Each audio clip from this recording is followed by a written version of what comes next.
What is Junior Motorsports teasing now? And move over, Jeff Gordon, Tony Stewart. A new name has already entered the road racer Mount Rushmore conversation.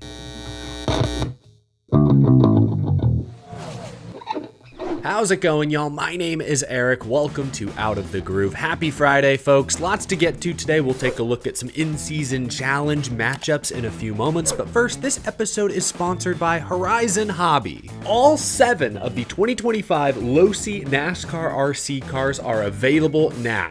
These cars are true hobby-grade quality, high performance, highly durable. They're upgradable, repairable. I saw online you can get Goodyear option or wet weather tires to put on your car. They're fully licensed. These things are the real deal. They're available online at horizonhobby.com/NASCAR. Link is down in the description below. They're also available at many Horizon Hobby dealers across the country. Find your state, see if there's a hobby shop close by. These kits are extremely popular. They go fast, so be sure to head to horizonhobby.com/NASCAR or find a local Horizon Hobby dealer near you. Nothing sends NASCAR social media into a frenzy faster than a vague Junior Motorsports post. This week, JRM posted this short video clip that shows a brick, followed by, of course, the Indianapolis Motor Speedway layout and Carson Kvapil's signature. Fans are wondering what this could mean. I think if this Instagram post was the only teaser,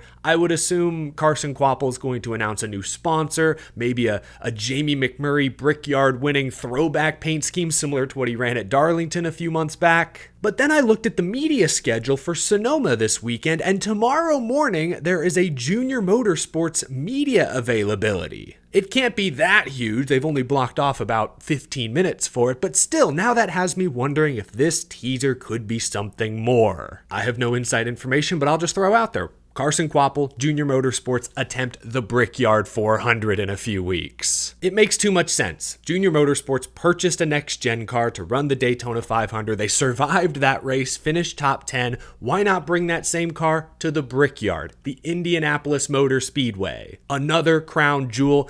Daytona 500, largest purse in the Cup Series by far, but the Brickyard is usually second, maybe third. From a financial perspective, it makes a ton of sense to attempt the Brickyard 400. Probably won't have over 40 cars on the entry list, and even if we do, I would expect Junior Motorsports with Hendrick engines, I would expect them to qualify for the show, even with a rookie like Carson Kvapil. So it makes a ton of sense, just throwing it out there. We don't know. We'll find out in 24 hours, I assume. But based on this teaser video, the fact that there's an actual press conference happening this weekend, I would not be shocked if Junior Motorsports announces their second NASCAR Cup Series attempt. The first ever in-season challenge will wrap up at Indianapolis Motor Speedway in a few weeks, but this weekend at Sonoma, there are 8 drivers remaining vying for that $1 million prize. Let's talk matchups. Ty Dillon hasn't turned back into a pumpkin just yet. This Cinderella story continues. The 32 seed, bottom seed, has upset Denny Hamlin and Brad Keselowski in back-to-back weeks. Another difficult challenge awaits at Sonoma. Alex Bowman is his head-to-head matchup. As fun as the Ty Dillon story has been, as much as my gut wants to pick him to move on another week, Alex Bowman is a far better road course racer. Hendrick Motorsports, a far more competitive team. Alex Bowman has finished top 10 in all 3 road course races this season, while Ty's best finish is 20th. He finished between Live Fast Motorsports and Garage 66 at Chicago last weekend. So it would be a great story. It'd be hilarious for Ty Dillon to make the Final Four, but give me Alex Bowman. I think the Cinderella story. I think the clock finally strikes midnight for Ty Dillon on Sunday. Next matchup. Legacy Motor Club teammates John Hunter Nemechek versus Eric Jones. Neither John Hunter Nemechek nor Eric Jones are great road course racers historically. Nemechek finally scored his first career road course top 20 a few weeks ago at Mexico City, followed that up with a 15th place effort at Chicago. Eric Jones was 25th at Chicago. Both drivers did earn a handful of stage points, however, that's noteworthy. Most of the numbers would suggest John Hunter Nemechek is going to win this matchup, but I'm actually going to take Eric Jones. I like the experience he has here. John Hunter Nemechek has 1 cup race at Sonoma on his resume.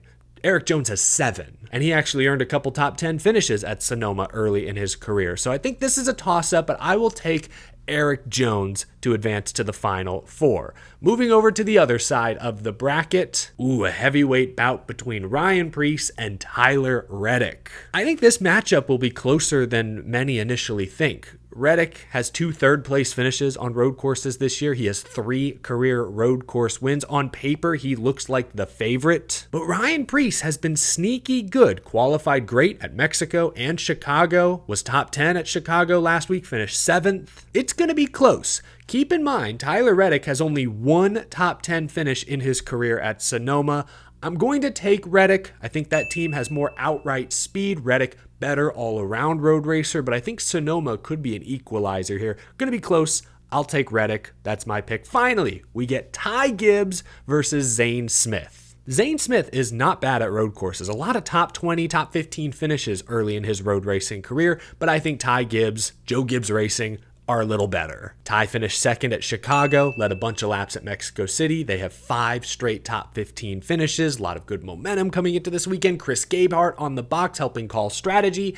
Yeah, I will take Ty Gibbs. On paper, he should be the clear favorite in this matchup. So there we go. My Final Four now modified because my initial Final Four, most of them got bounced at Atlanta a few weeks ago. My Final Four after this week is Alex Bowman, Erik Jones. That's going to be a tough one. I'll take Tyler Reddick and Ty Gibbs. Let me know down in the comment section below if any of your original Final Four are still alive, and who do you got this week in these special Sonoma matchups. The battle for the outright race win this Sunday will likely include Shane Van Gisbergen, who won the Chicago street race this past week, won Mexico City a few weeks back. Now, Sonoma is a more traditional NASCAR road course, been on the schedule for decades, so I was curious if the betting odds were going to look a little different this week. And no, Shane Van Gisbergen is still not only the favorite, a heavy favorite to win on Sunday. That surprises me a little bit, considering Kyle Larson is not only the defending race winner,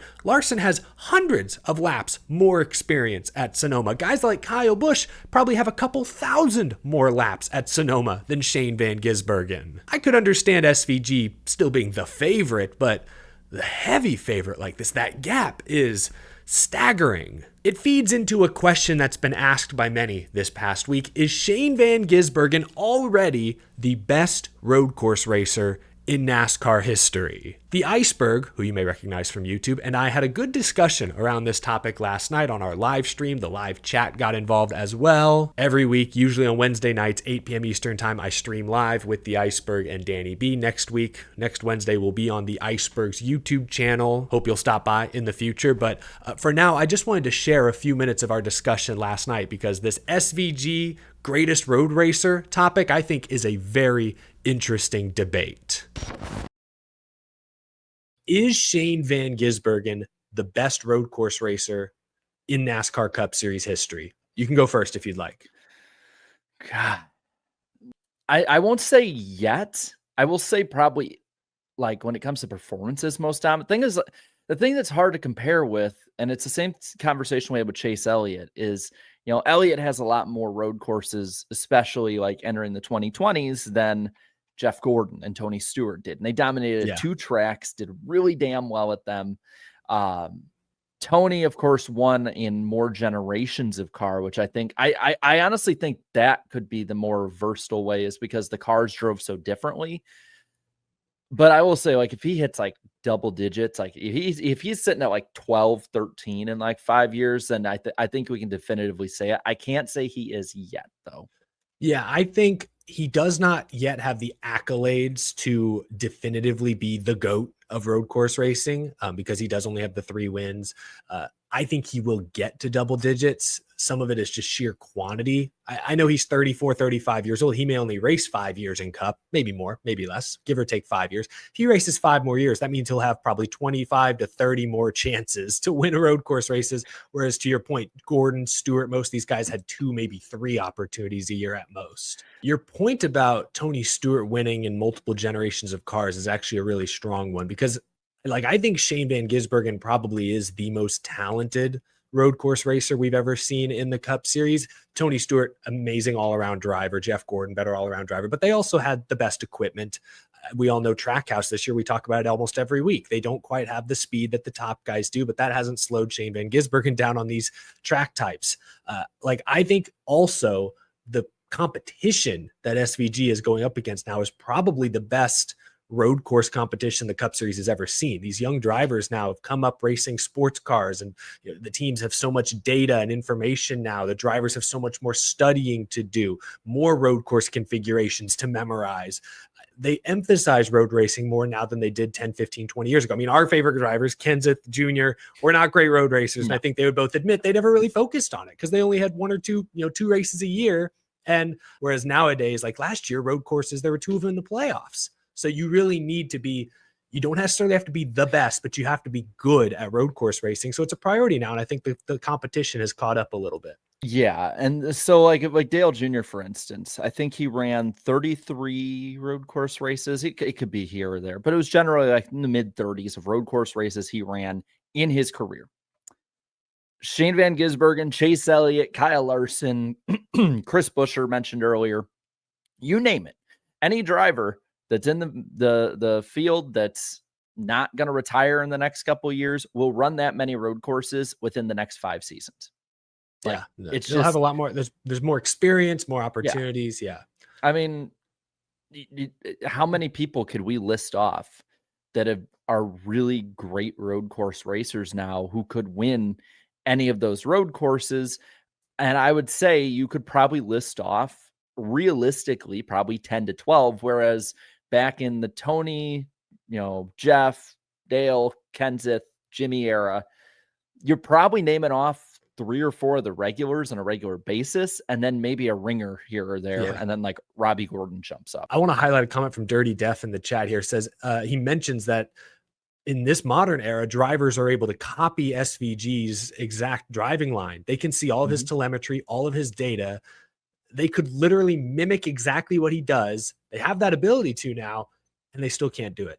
Imagine if that kind of data sharing was around in Gordon's time or Stewart's time. Maybe maybe Matt Kenseth would have run top 5 a few more times than he did. Who knows? I asked the chat, and I'm actually surprised it was this close. I asked them, is SVG the best road racer in Cup history already? And this was closer than I thought. 44% said yes.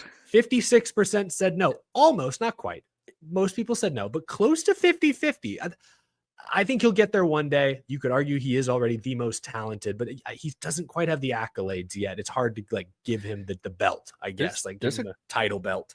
There's a great argument though. I mean, it is. I mean, we laid it out. Better competition, more tracks. I mean, yes, more tracks means more opportunities, but every road course is so different. You do have to adapt to them. Chicago is not the same as the Glen, which is not the same as Roval, which is not the same as Sonoma, Road America, Mexico, Montreal, you name it. There's a real good argument that you could say he could get 5 or 6 and already put him in the category with Tony and Gordon. Is Shane Van Gisbergen already the best road racer in Cup history? Is he at least on that Mount Rushmore at this point? Let me know what you think down in the comment section below. And while you're down there, leave a like, subscribe if you're new to the channel and love all things NASCAR. I really appreciate the support. I really appreciate you all watching. Have a great rest of your Friday. Have a great weekend. I'll talk to you after Sunday's race at Sonoma Raceway. Have a good one, y'all.